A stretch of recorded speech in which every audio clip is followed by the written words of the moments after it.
Kenu yantulen man kosnai Zarazany fandrosony tondra hoazy tena tiako mety azoity mbarais zay tokony hafarana jero ihany mbola tsy hay mampanay fa ny ambony mety ambany Fatapatavy ny androany mitsonjovony apilitso reno ihany kotsonenina ny teny atsipiko mety amintsika vereny mety amintsika vetony fiasakasahana misy ara-pandrosony no mifantatsika ny fandrosony eto tianina mbola tsy zakatsika tretina misy asa teo matianina tsy zakatsika ny fivoarana angavo e raha mahita na resaka fekanjo na resaka mozika sarynetsika sy ny sisy safitaratra amerika korotana ny saitsika motsy ny raha nahita be olona tsary mamovato miparitaka tamin'ny VCD malagasy mitovy atsika de lasa resa be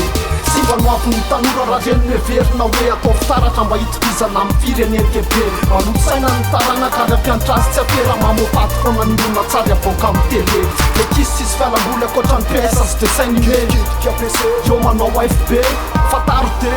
fa ny zava-misy na mijery katsa de manao lalao tsy akitsitsy Zarazany fandrosony tondra hoazy tena tiako mety azoity mbarais zay tokony hafarana jero ihany mbola tsy hay mampanay fa ny ambony mety ambany tonovy iray sotoavina fariny indraindray izay fanondro fariny mba saino ihany tandreno ihany fa mety avery aminao Mano, mesipa le fijery eto tanàna de hitovy amin'ny tandrefa nandevozy ny atsarany toekarena nefa tsy afaka manenjika na fiainana fianjaika mitady randrana tsy anendrika me mahazo kolotsaina tsy makaiza alatahaka ny anatorona tsary no mitaizy me paranany eto ny ara-panampiazana malalaka angazety hatramin'ny resam-pananany de rendrarendra venikaandro ifaninanana nanovela isotoavy no zay tsy afaka tsy namany me maivana tsikana-pihavanana amizao le maolona fahefana sy fananana ka zana-piafina le vola tsy angiditsy be tondra de ho tafaka niterika anao midy samy zavika saranga hoe tsy miafaka mandory tany mena tapatsotro mikopahana afo toetsay nefa voapoziny eo toekamy mandehainao transtara anaty nofy amerikany me mahantra olo-tsotro gasikara mbola hoela le sika vo ahazo ny Oscar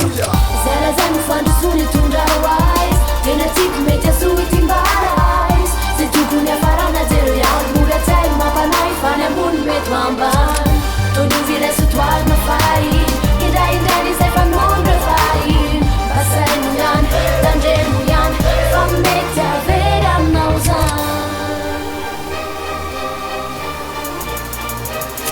Tivoarana daolo zay vao tantara teo mifaratsiny aloha zay fa zay atsara ny tasony eo olona misy aromaro anaporofona fa tsy mety nefa raha sy adenen'olona tao ahoana ny ampiasa kasety tsy raina rona telo manao ny tsy fanao misotrosotro mifofoka rehefa rany atao fo faratsina zay noeverina tsarana hoentiny sipakely miodikodina manimba tena mitady aretiny to ampalahelo zay isy ao somavy ny reto ankilabao ny pisininy efa tanora ny betsaketo firifirina avakavaka tsisy atao fa mitongitsiny raha tsy manimba tena mitoka de mametsy fetsy anaty biziny ambotsaina ny mbalalana nefa sarotra ny matratra ny tanjona sarotakaryn'olana be ho an'ny mahantra lasapanao sity mahery ny adono ampiasaina refa taleta tsy ananana fianarana vita tsisy trakefa lasa totakely tsy fidiny na andianadalo tanory atao amitsika raha tsisy kandra fataro varo lavitsy afa miala zay ny azao mehezana azy mitondra tsimokaretina na be voka tsy manam-baty Zarazany fandrosony tondra hoazy tena tiako mety azoity mbarais zay tokony hafarana jero ihany mbola tsy hay mampanay fa ny ambony mety ambany tonovy iray sotoavina fariny indraindray izay fanondro fariny mba saino ihany tandremo ihany fa mety avery aminao zany Aheranao zay ampany amin'ny zava-misy mito mandrehitra eo enina te mba sainy ihany ho azy zay manatsofony